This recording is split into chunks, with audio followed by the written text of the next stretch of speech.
bonjour à toutes et à tous. Alors, l'idée est qu'on vous parle aujourd'hui des enjeux de plusieurs affaires qui ont été portées devant des juridictions en matière de lutte contre les changements climatiques, notamment en France, l'affaire du siècle. Alors peut-être pour faire un petit rappel, alors je vais me présenter d'abord, je suis Lionel Brun-Valicon de la Ligue des droits de l'homme, donc je suis membre du bureau national et je suis en charge des sujets liés à l'environnement.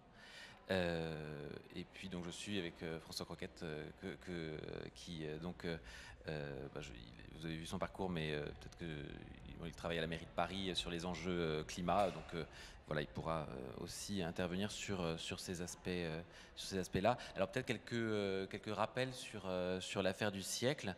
Alors c'est un contentieux qui a été ouvert à la suite d'une pétition qui a réuni plusieurs millions de signatures en France par plusieurs organisations, associations françaises. Donc notre affaire à tous, qui est une association de juristes, Greenpeace France, Oxfam et la Fondation pour la Nature et l'Homme.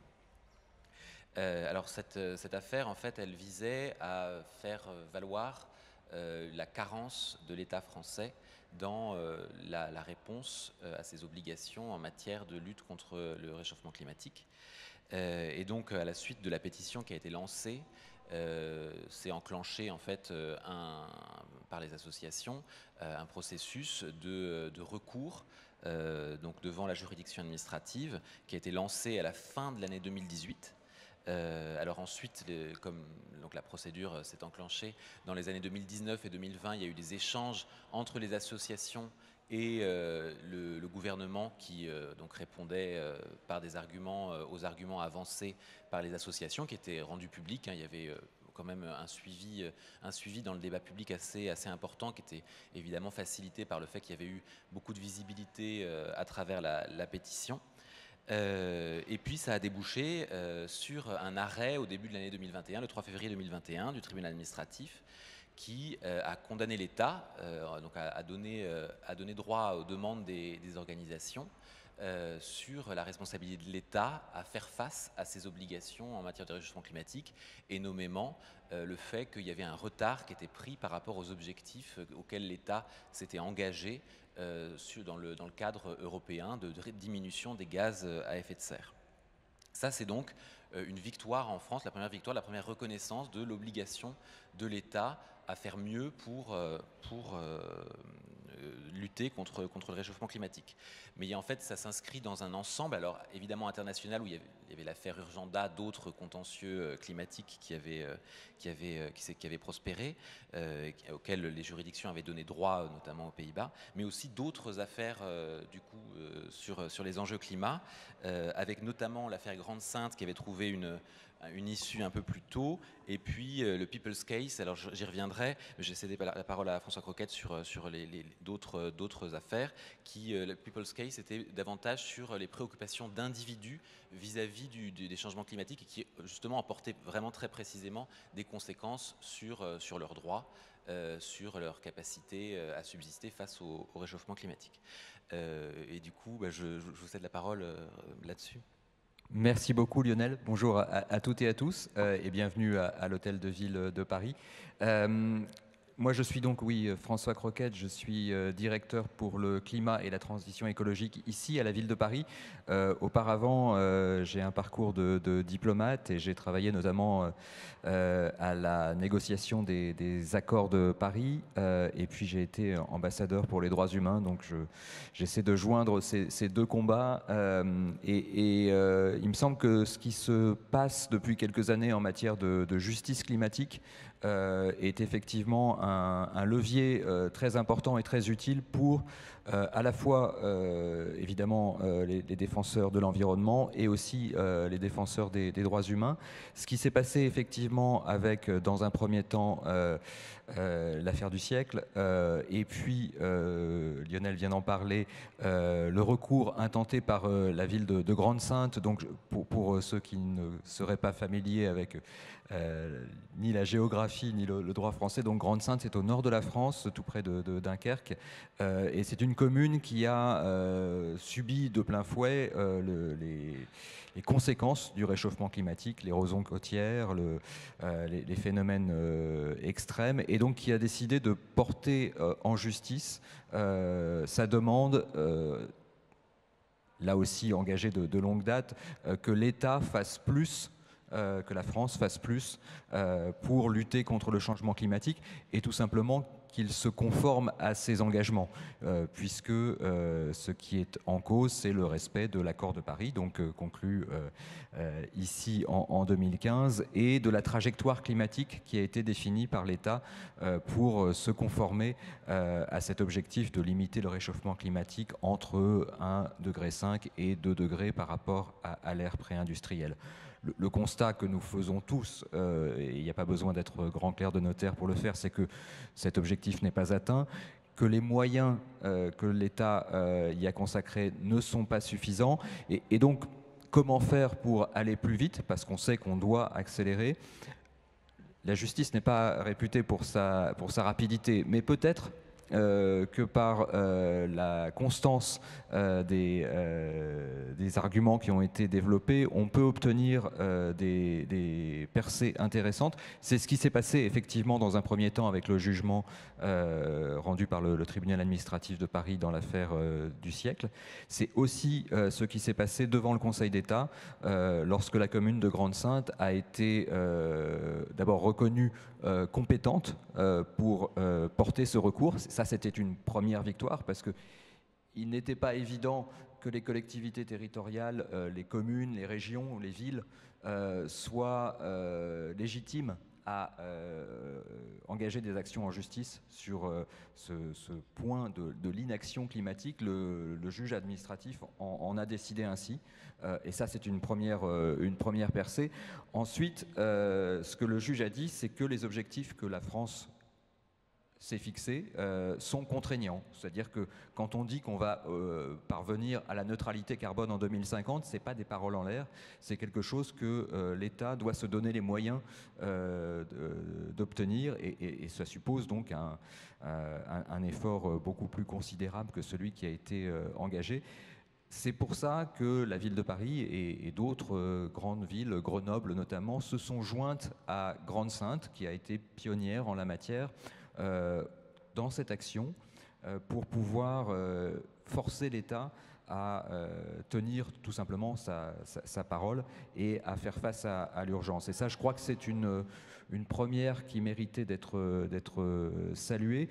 Il y a d'autres actions effectivement qui ont été engagées, et peut-être qu'on va en reparler, parce que se développe un petit peu partout cette forme de justice climatique, de demande en tout cas de justice climatique, mais devant les tribunaux. Ça a été le cas dans les deux affaires qu'on vient de citer, ça a été le cas, Lionel y a fait référence, aux Pays-Bas, avec la condamnation de Shell pour inaction climatique. Nous espérons que ça sera le cas également en France avec l'autre dossier qui a été engagé, qui s'appelle Notre affaire à tous, et qui est une action engagée là aussi par des ONG. À l'origine de l'affaire du siècle, on l'a dit, ce sont 4 grandes ONG. Notre affaire à tous, ce sont pas tout à fait les mêmes, mais un petit peu. On retrouve effectivement les juristes de notre affaire à tous. On a également des grandes ONG de défense de l'environnement et des droits humains. Amnesty International s'y est jointe, par exemple. Et des collectivités locales, des petites comme des grandes. C'est-à-dire, notre affaire à tous, ce sont toutes les villes, collectivités, régions qui se sentent menacées par le changement climatique, qui ont décidé de mettre leurs forces ensemble. Alors il y a des toutes petites communes qui sont frappées d'érosion côtière ou d'inondations dans le massif central. Il y a une commune de l'île de la Réunion, La Possession. Il y a de plus grandes villes, Grenoble à nouveau, des villes de la de la région parisienne qui sont frappés par la pollution atmosphérique. Et puis depuis le mois dernier, il y a Paris et New York qui se sont jointes à cette demande un petit peu différente faite à Total de respecter son devoir de vigilance et de se conformer, là aussi on y revient à ce que dit l'accord de Paris en termes notamment de responsabilité sociale et environnementale des entreprises et à ce que dit aussi la loi française, puisqu'il y a en France une loi pionnière sur le devoir de vigilance des sociétés mères et de leurs filiales qui impose aux entreprises de prendre en compte les conséquences de leurs actions en matière d'environnement. Il est clair pour nous que Total, qui représente à elle seule 1% des émissions de gaz à effet de serre dans la planète, c'est-à-dire plus que la France en fait, est très en deçà de ce qu'elle doit faire pour pouvoir contribuer efficacement à la lutte contre le réchauffement climatique et là aussi se conformer à l'objectif de neutralité carbone que par ailleurs Total Energy affiche en grand dans ses campagnes de publicité, c'est ce qu'on appelle du greenwashing. Et c'est pour lutter contre ce phénomène de greenwashing que cette nouvelle action, donc il y a, si je récapitule, il y a l'affaire du siècle, il y a l'affaire Grande Sainte, et il y a notre affaire à tous, qui est un petit peu différente puisqu'il ne s'agit pas d'obtenir des réparations. Dans les deux premiers cas, il y a la possibilité, et qui commence à devenir très concrète, pour que l'État soit condamné à verser des sommes considérables aux parties plaignantes si elles obtiennent gain de cause. Dans notre affaire à tous, c'est une condamnation peut-être plus symbolique, mais tout aussi lourde, je pense, et qui consisterait à imposer à Total de se conformer à ce que impose la loi et donc à publier un véritable plan de vigilance, d'une part, et d'autre part, à limiter ses émissions de gaz à effet de serre, donc à renoncer à des projets tels que ceux qui sont conduits en Ouganda, par exemple, aujourd'hui, qui conduiraient à augmenter encore les émissions de gaz à effet de serre dont la société est responsable. Donc là aussi, ce sont des enjeux considérables. Et je crois qu'au total, ces actions conjointes ont le mérite de faire bouger les lignes, mais ça n'est possible que parce qu'il y a derrière, comme l'a expliqué Lionel au début, des associations, des militants qui se sont engagés dans ce combat et qui ont porté ces affaires devant les tribunaux. Je crois que c'est une vraie nouveauté importante. Oui, et tout à fait. Et d'ailleurs, pour aller prolonger ce que vient de dire François, sur l'affaire du siècle, en fait, on attend la fin de l'année pour savoir, fin de l'année 2022, si l'État s'est bien conformé aux demandes du tribunal administratif et a mis en œuvre les mesures nécessaires pour faire face à ses obligations. Donc, évidemment, l'analyse assez évidente des associations et la nôtre, c'est que pour le moment le compte n'y est pas du tout, donc il reste très peu de temps pour que l'État fasse suffisamment pour répondre. Et effectivement, la deuxième étape, ce sera qu'il y aura des pénalités financières qui incomberont à l'État. Et là-dessus, alors peut-être simplement pour faire le lien justement avec ce qu'était le recours au départ et le fait qu'il avait des arguments qui portaient aussi sur les enjeux en matière de droit pour les personnes, on peut voir qu'en fait, aujourd'hui, les juridictions françaises, elles ont été plutôt plus conservatrices que les juridictions aux Pays-Bas, par exemple, qui, elles, ont fait directement le lien avec des droits qui sont présents dans la Convention européenne des droits de l'homme, donc le droit à la vie, l'article 2, et le droit à la vie privée et familiale de l'article 8. Dans les décisions pour le moment du tribunal administratif et du Conseil d'État, c'est plutôt uniquement les obligations de l'État par rapport aux textes internationaux signés. Donc ça va un peu moins loin. Et pourtant, ce qu'on voit, et ce que je trouve très intéressant, c'est qu'il y a une forme de vitalité du corpus de droits et de libertés à être réutilisé des contentieux comme cela par des associations qui n'ont pas forcément comme premier objet de viser la défense des droits des personnes, mais qui utilisent ce corpus, dans l'argumentation de l'affaire du siècle c'est présent, dans celui de Grande Sainte aussi.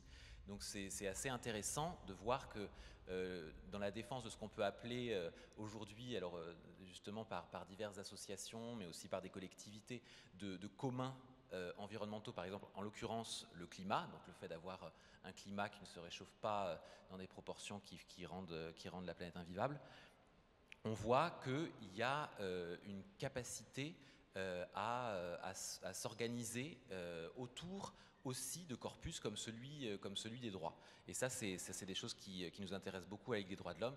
Et d'ailleurs, en fait, un des travaux qu'on a menés ces derniers temps, c'est de se rendre compte qu'on pouvait, en tant qu'organisation qui défend les droits, se mobiliser aussi sur ces enjeux et éventuellement, à terme, alors parce qu'on a modifié nos statuts cette année pour pouvoir intervenir en matière d'environnement. Donc en fait, on a ajouté dans les statuts la défense du droit à un environnement sain, mais aussi de la préservation du climat et de la biodiversité, dans l'idée à terme de se joindre à d'éventuelles actions de ce type. Alors évidemment, on considère que ce n'est pas uniquement par des actions devant des juridictions qu'on peut amener la défense des communs. Après, elle se pose peut-être la question d'autres évolutions juridiques et surtout démocratiques pour permettre la contribution des populations directement à la défense de communs. Alors, à l'échelle du climat, c'est difficile de se dire que ça se fait à une autre échelle que l'échelle internationale, mais pour autant, on voit que là, devant les juridictions, c'est possible de faire valoir des intérêts ou des droits à un niveau plus local. Le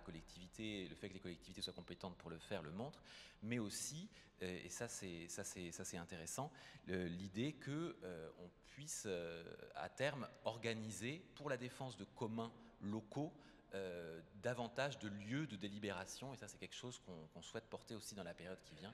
C'est un peu aussi le sens de la prise de position de la FIDH sur ce sujet. Voilà, donc après, bien sûr, moi je suis à disposition pour répondre aux questions. Peut-être que François veut ajouter quelque chose. Bien sûr, non, mais alors je pense que ça peut appeler des questions. Juste pour compléter sur ce point, la compétence effectivement des acteurs, je pense que la FIDH, la Ligue des droits de l'homme, d'autres grandes ONG se sont effectivement adaptées et ont élargi parfois leur mandat pour pouvoir intervenir sur ces sujets. C'est aussi ce qui se passe à l'échelle des collectivités, notamment pour la ville de Paris. Face à ces grandes entreprises, notamment dans le cas de Total, qui manifestement jouent la montre pour ne pas tenir leurs engagements, il a fallu qu'on démontre, nous, qu'une ville était compétente, était concernée. Ça nous paraît assez évident. Encore faut-il que le tribunal et le juge le reconnaissent.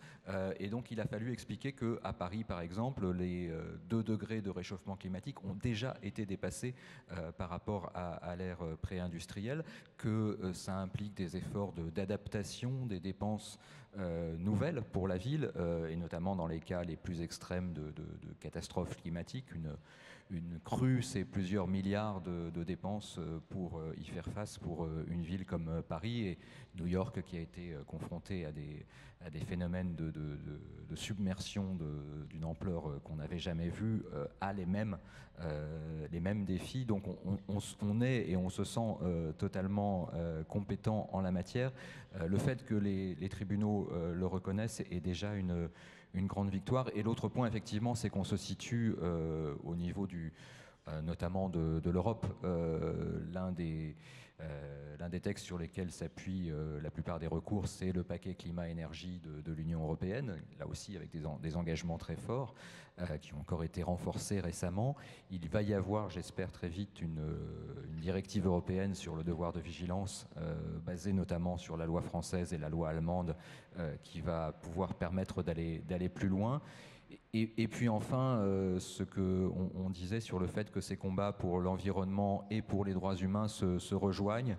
Je crois que dans le cas de l'affaire ce projet en Ouganda sur lequel la FIDH a beaucoup enquêté, on a la démonstration à la fois d'un crime contre l'environnement, de ce que les ONG appellent une bombe climatique, parce que les émissions de gaz à effet de serre que suppose un tel projet sont énormes, et de graves violations des droits humains, puisque les populations locales ont été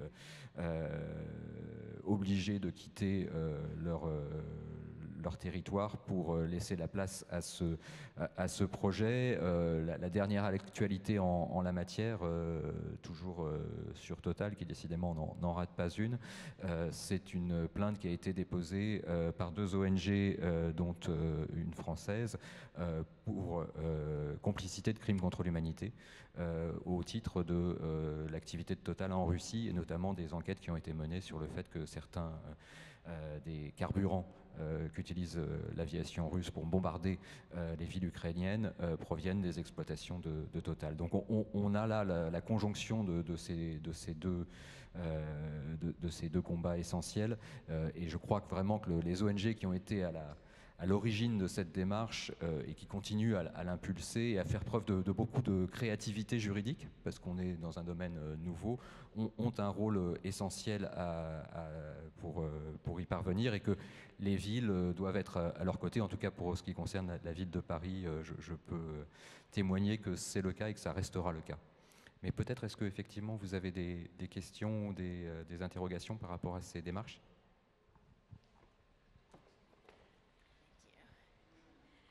Yeah, just a quick question to see if I understood this correct. Oui, pour vous répondre, effectivement, il n'existe pas de loi à proprement parler qui autorisait un contentieux en matière climatique. En revanche, ce par quoi les associations sont passées, c'est par le fait que des associations ont la possibilité de se présenter devant des juridictions lorsqu'elles défendent l'environnement. Et en fait, en France, le régime, c'est un régime d'agrément, mais qui permet aux associations de se présenter devant une juridiction, mais devant la juridiction administrative, ça se fait autrement. L'agrément sert pour montrer qu'une association est active en matière environnementale, mais elle peut aussi démontrer qu'elle agit pour la protection de l'environnement, en l'occurrence du climat, qu'elle a des activités dans ce domaine. Typiquement, notre affaire à tous, je crois que ça s'était créé assez peu d'années, en fait, avant le lancement du recours, donc ils n'avaient pas l'agrément, mais ils ont réussi à montrer qu'ils avaient un intérêt à agir en la matière. Donc oui, en France, les associations peuvent se saisir de sujets d'intérêt général quand c'est dans leur domaine d'intérêt. C'est pour ça qu'on a fait évoluer nos statuts. En revanche, et c'est ça qu'on voit, et ça c'est un autre aspect qui montre qu'on est quand même dans disons, un cadre qui reste assez conservateur, c'est que justement l'affaire qui avait été menée par The People's Case, qui avait été menée justement pour faire valoir les droits et les intérêts d'individus, là pour le coup, la Cour de justice de l'Union européenne a débouté les demandes, et il n'y a pas pu avoir même de contentieux, parce qu'elle a considéré qu'il n'y avait pas d'intérêt à agir des requérants.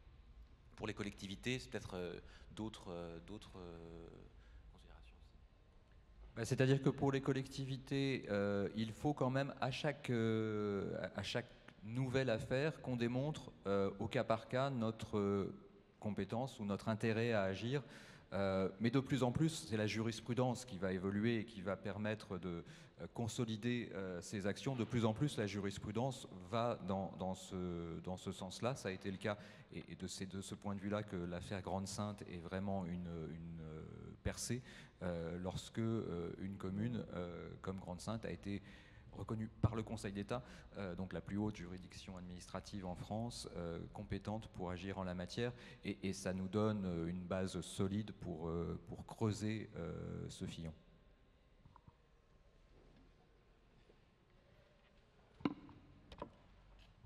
Thank you. My question goes in the same direction. I have questions about the juridical structure. Have I understood it right that defendant is the French Republic, represented by this minister? Case of the century? Okay, l'affaire du siècle. C'est effectivement, non, c'est pas le regroupement de citoyens en tant que tel qui a porté le contentieux. La pétition était distincte en fait. La pétition, c'est une première étape qui a réuni 2 millions de signatures en France. Mais ça, c'était plutôt une campagne politique menée sur ce sujet. Et ensuite, ce sont les associations qui avaient mené la campagne au début qui, elles, ont déposé le recours.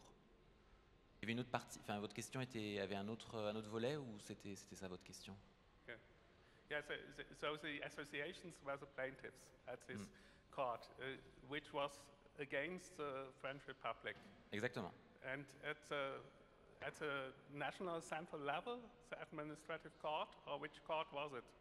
Alors, dans le cadre de l'affaire du siècle, c'était effectivement la juridiction administrative, c'était un tribunal administratif, donc la première instance, alors que dans l'affaire Grande Sainte, en fait, c'est aller directement devant le Conseil d'État, parce que c'était un autre type de recours qui n'était pas...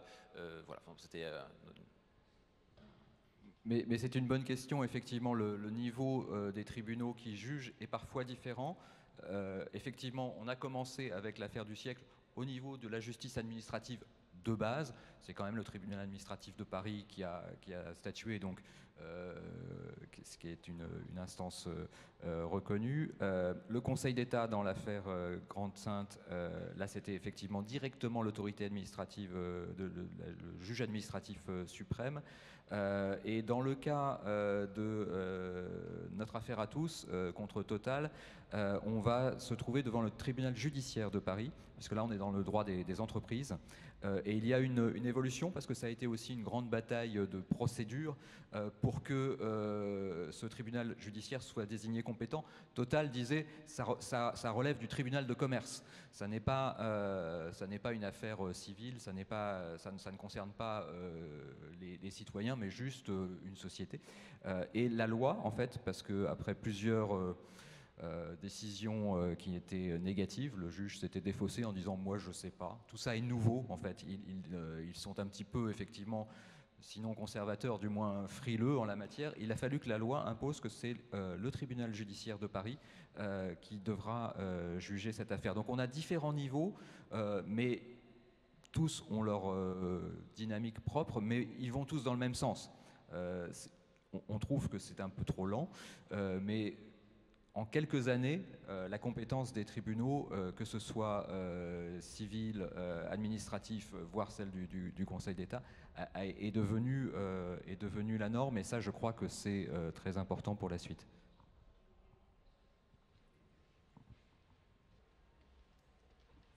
Oui, peut-être, je suis tout à fait d'accord, évidemment, avec ce que tu dis.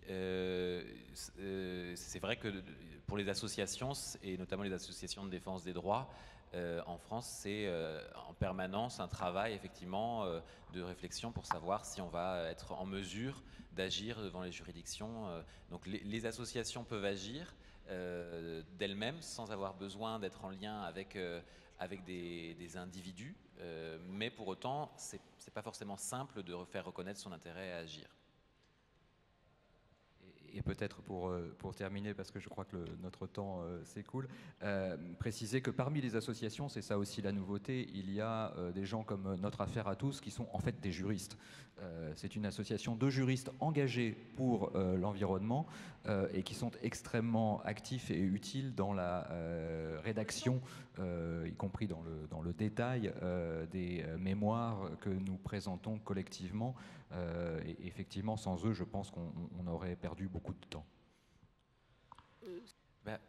C'est un peu ce que je disais sur le fait que pour moi, l'affaire du siècle et d'autres recours participent à la formation d'un commun, parce qu'il n'y a pas l'idée juste de se présenter devant une juridiction avec des arguments de juriste, mais aussi cette idée de créer un mouvement politique de soutien à cette démarche, de rechercher une légitimité plus large, mais aussi de mise en débat en fait, parce que l'affaire du siècle, c'était pas seulement bon, on va faire une pétition, c'est ça qui va nous donner.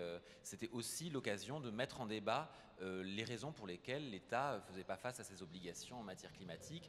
Alors je ne sais pas si on peut appeler ça de l'éducation populaire, mais il y avait cette idée en tout cas que ça crée une émulation. Et d'ailleurs, les marches climat, qui ont rassemblé quand même beaucoup les jeunes générations en France, enfin et ailleurs évidemment, mais elle se référait aussi beaucoup à l'affaire du siècle. C'était quand même une référence. Donc je pense que ça joue et ça participe de la formation d'un commun. Alors ça prend des formes pour le moment un peu nouvelles. Voilà. Au niveau local, c'est peut-être plus simple de dire bon bah voilà, il y a une ressource, il y a un bien commun. Il faut qu'on s'organise et qu'on crée des solidarités autour et qu'on se donne des règles. Voilà. Au niveau global, c'est beaucoup plus compliqué.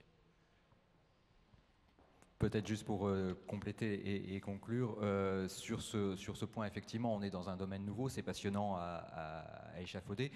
Il faut aussi qu'on avance avec le droit, on est dans un état de droit, donc ça passe par la loi, et elle évolue, et c'est ça qu'il faut utiliser. Et en termes de commun, moi je pense, et c'est une des briques, mais elle est importante, à ce qui est en train de se passer au niveau de la qualité de l'air. C'est quelque chose qui jusqu'ici n'existait pas non plus de façon très précise. Là, on a quand même eu, pas plus tard que la semaine dernière, une condamnation à nouveau par le Conseil d'État de l'État français pour non-respect de ces normes, les normes qu'il s'est fixées lui-même et que fixe l'Union européenne en matière de qualité de l'air, et donc une nouvelle amende de 20 millions d'euros, je crois, dans un processus qui avait une nouvelle fois été initié par une association, les Amis de la Terre, et qui donc construit petit à petit un commun avec la question de la qualité de l'air, mais on pourrait penser aussi à l'eau, aux océans. Tout ça est en train d'avancer et j'espère qu'ensemble, on fera accélérer le mouvement.